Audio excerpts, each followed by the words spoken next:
मंत्री पवन कुमार बंसल की दिक्कतें बढ़ती हुई दिखाई दे रही हैं। इस समय हम खड़े हैं सेक्टर 28 के 105 नंबर घर में, जहां पर जो कि उनके भांजे विजय सिंगला का घर बताया जाता है। इस समय सीबीआई की एक टीम यहां पर दस्तावेज खंगालने में लगी हुई है। विजय सिंगला पर यह आरोप है कि मुंबई के एक व्यक्ति महेश कुमार से उन्होंने प्रमोशन की एवज में 90 लाख रुपए की रिश्वत की मांग की थी। इस समय सीबीआई की टीम जो है इस घर के अंदर सीबीआई की टीम जो है दस्तावेज यहां पर खंगाले जा रहे हैं। उसी के साथ साथ अगर सेक्टर 16 की बात करें, उनके दोस्त संदीप गोयल के घर पर एक सीबीआई की टीम जो है वह महत्वपूर्ण दस्तावेजों की जांच यहां पर कर रही है। अगर बात करें विजय सिंगला की, तो ये वही शख्स है जिसे अमूमन पवन कुमार बंसल की चुनावी रैलियों या अन्य कार्यक्रमों में साफ देखा जा सकता था।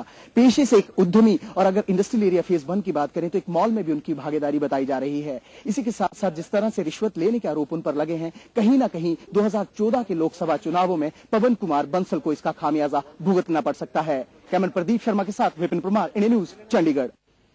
आगामी चुनावों में नतीजा भुगतना पड़ सकता है, लेकिन जैसे ही पवन बंसल के भांजे के रिश्वत कांड का खुलासा हुआ, उसके बाद ही पवन बंसल के घर की सुरक्षा बढ़ा दी गई।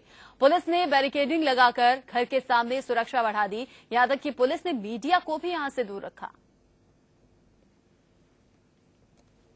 रेल मंत्री के भांजे के घर सीबीआई की रेड चल रही है। रात के तकरीबन 12:15 बज चुके हैं। हम खड़े हैं पवन बंसल के घर से कुछ ही दूरी पर।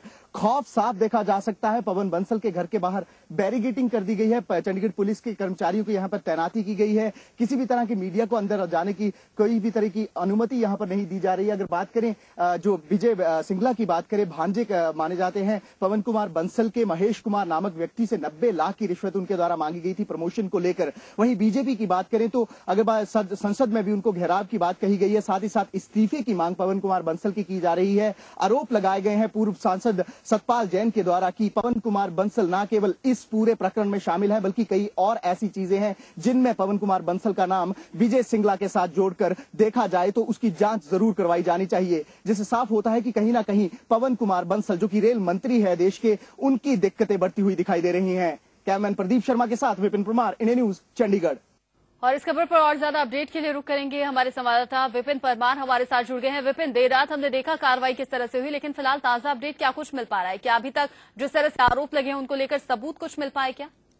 देखिए, जिस तरह से पूरी की पूरा अगर प्रकरण की बात करें, 90 लाख रुपए की रिश्वत जो है पवन कुमार बंसल जो कि रेल मंत्री हैं, उनके भांजे जो है विजय सिंगला, उनके द्वारा मांगी गई थी।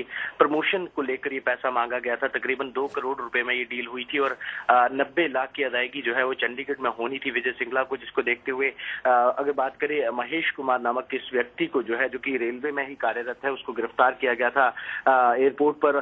जिसके बाद उसके द्वारा ये बताया गया था कि इस तरह से अगर बात मैनेजमेंट बोर्ड में डायरेक्टर्स की जगह के लिए जो है 2 करोड़ की रिश्वत पवन कुमार बंसल के भांजे जो है विजय सिंगला, उनके द्वारा मांगी गई थी। जिसके बाद अगर बात करें विजय सिंगला की गिरफ्तारी के बाद चंडीगढ़ में जगह जगह पर छापेमारी की गई। सेक्टर 28 में उनके मकान नंबर 105 की से लेकर सेक्टर 16 में उनके दोस्त संदीप गोयल, जिन्हें भी गिरफ्तार कर लिया गया है, उनके घर पर काफी देर छापेमारी की गई। पंचकुला में भी काफी देर छापेमारी की गई। इसी के साथ साथ अगर बात करें जेटीएल इंफ्रा, चेतन इंफ्रा और अन्य कई कंपनियां ऐसी थी जहां पर जो है दस्तावेज सीबीआई के द्वारा सुबह 5 बजे तक खंगाले गए हैं और कई अहम दस्तावेज, विजय सिंगला का लैपटॉप और कई ऐसे डॉक्यूमेंट्स हैं जिनमें कि इस तरह के प्रकरण के जो अगर बात करें जुड़े होने की और अन्य लोगों के जिनमें नाम हो सकते हैं, इस तरह के दस्तावेज जो है वो सीबीआई के द्वारा जब्त किए गए हैं। फिलहाल आगे की कार्यवाही जो है आज हो सकता है कि सीबीआई की टीमें और भी जगहों पर, जो कि आगे के विजय सिंगला के, क्योंकि काफी बड़े उद्यमी माने जाते हैं रचना, और अगर बात करें चंडीगढ़ में सुबह तक ये कार्रवाई चली है, लेकिन आगे कार्रवाई में क्या कुछ होता है उस पर नजर आप बनाए रखिएगा विपिन। आगे आपसे अपडेट लेंगे। फिलहाल शुक्रिया ये जानकारी हम तक पहुंचाने के लिए। तो